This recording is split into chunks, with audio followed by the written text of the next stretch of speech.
அன்பு உள்ளங்களே, அனைவருக்கும் வணக்கம். நாம் இப்போ பெரிய புராணத்தில் சேரமான் பெருமானை பற்றி பார்த்துக்கிட்டு இருக்கோம். இதுவரைக்கும் எல்லாத்தையும் முடிச்சிட்டோம். இப்போ பெருமான் தான் கடைசியாக பார்க்கிறது. இவர் சேர நாட்டிலே சேர குலத்திலே பிறந்தவர். ஆனால் இவர் இளமையிலேயே குழந்தையிலிருந்தே அவர் இறைவனை நினைத்து ஒரு கோவிலில் அடியாராக இருந்தார். அந்த சேர நாட்டிலே மன்னன் இல்லாத போது ஒரு முறை மக்கள் எல்லாம் சேர்ந்து யானையின் கையில் மாலையை கெடுத்து தேடி வந்து இவர் எங்கிருக்கிறார் என்று பார்த்து அவரை அழைத்து சென்று நீரே மன்னராக இருக்க வேண்டும் என்று கேட்டுக்கொண்டார்கள்.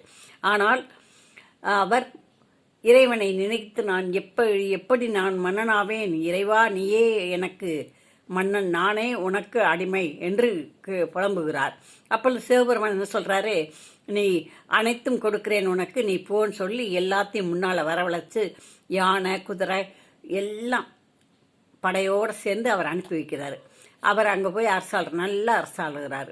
அப்படி அரசாட்சி செய்து கொண்டு இருக்கும் பொழுது தான் இந்த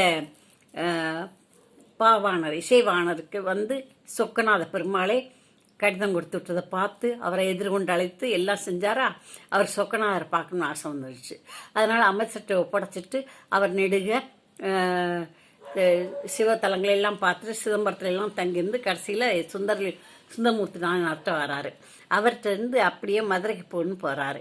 மதுரையில் போய் பார்த்துட்டு மதுரையிலேருந்து அந்த மன்னர்களோட சுற்றி மதுரையை சுற்றி எல்லாம் பார்த்துட்டு திருப்பி அப்படியே போகிறாரு.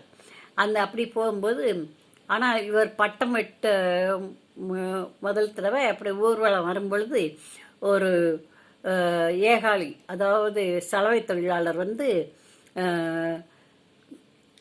ஓரமண் எடுத்துகிட்டு போயிருக்காரு. அவர் தலையிலிருந்து கீழே வரைக்கும் ஓரமண் விழுந்து விளையர்னு சிவபெருமான் விபூதி விஷயது போல இருந்திருக்குது. உடனே பட்டத்து யானையிலிருந்து இறங்கி அவரை வணங்கி இருக்கிறார். ஐயோ, நான் ஏகாலி, என்னை வணங்குகிறீர்கள் என்று கேட்டானா. கேட்ட உடனே நீ சிவபெருமானை ஞாபகப்படுத்தினேன், அதனால் உன்னை வணங்குகிறேன் என்று சொல்லிவிட்டு போனார். அதற்கப்புறமாக சுந்தரமூர்த்தி நாயனாரும் அவரும் மிகவும் நட்பாக இருந்தார்கள். சேரர், சோழர், பாண்டியர் 3 பேருமே நட்பாக இருந்தார்கள். இப்பொழுது ஒரு நாள் சுந்தரமூர்த்தி நாயனார் இனி நம் காலம் முடிந்து விட்டது, கைலாயத்திற்கு செல்ல வேண்டும் என்று நினைத்தார். அப்பொழுது நினைக்கும் பொழுது தன் நண்பனையும் நினைத்தார். உடனே அவர் சிவபூஜை செய்து கொண்டிருந்த சேரமான் நடராஜர் பெருமானின் சலங்கை ஒலி எப்பொழுதும் கேட்குமா அவர் சிவபூஜை செய்யும் பொழுது. இன்று கேட்கவில்லையே ஏன் என்று கேட்கும் பொழுது, நான் சுந்தரமூர்த்தி நாயனார் பாடிக்கொண்டிருந்தால் அதை கேட்டுக்கொண்டிருந்து விட்டேன், அதனால் லேட்டாகிவிட்டது என்று சொன்னாராம். சுந்தரமூர்த்தி இன்றைக்கு வரப்போகிறார் கைலாயத்திற்கு என்று சொன்னேன், நானும் வருகிறேன் என்று கிளம்பி வருகிறார். அப்படி வரும்பொழுதுதான் அவருக்கு ஐராவதம் அனுப்பியிருந்தார் சுந்தரமூர்த்தி நாயனாருக்கு. இவருக்கு ஒரு வெள்ளை குதிரையில் சிவாய நம என்று காதில் ஓதி மந்திரத்தை ஓதி இவரும் கிளம்பிவிட்டார். ஔவையார் பூஜை பண்ணி கொண்டிருந்தார் பிள்ளையார் கோவிலில். அவரை அவ்வையே நாங்கள் போகிறோம் என்று வானத்திலிருந்து சொன்னார்கள். சொன்ன பொழுது ஔவையாரும் கிளம்பினார்.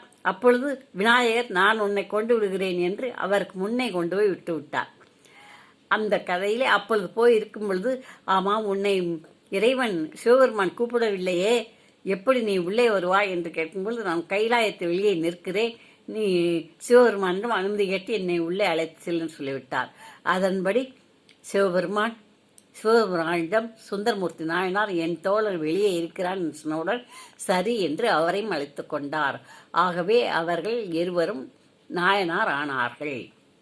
சுந்தரமூர்த்தி நாயனாரோடு சேர்ந்து சேரமான் பெருமான் நாயனாரும் நாயனாராக ஆனார். நன்றி, வணக்கம்.